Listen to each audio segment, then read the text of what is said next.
Takže ahoj, ja vás vítam u môjho ďalšieho videa a dneska si tu pozrieme moju zbierku Minecraft kartičiek.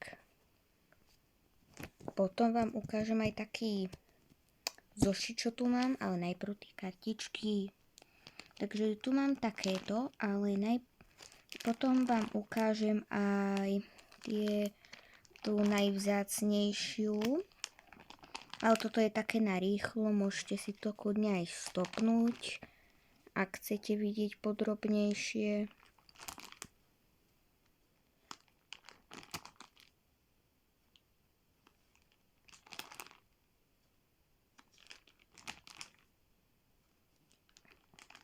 A oni sa vlastne tieto kartičky delia podľa čísel, ktoré majú ináč tunák, takto tu. A tunák ešte takto tu mám ešte kartičky, wow. Takto. A tunák mám moju najvzácnejšiu bedrockovú. Ani tuto som ani nevidela, že mám. A toto je bedrocková, ktorá mala aj omalovanku. Ja som sa snažila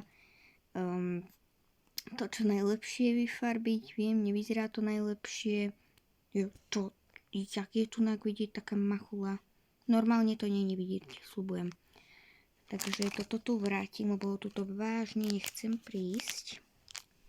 Takže to je všetko. Ale ešte, aby toho nebolo málo, tak si tu ukážeme aspoň základne tento zošit, alebo čo to je, kniha, album, ja neviem. A tunák sa dajú rôzne obrázky vytvoriť, napríklad takéto menšie, áno, sú to menšie, pretože potom tu sú úplne obrovské obrázky.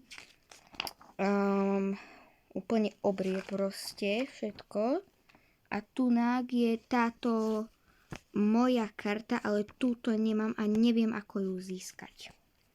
Takže to ešte neviem, ako získam, a tunák je už iba nejaké prkotiny, to neviem ani čo je. Takže to bude z dnešného videa všetko. Ja som rada, že ste si to pozreli a ahoj.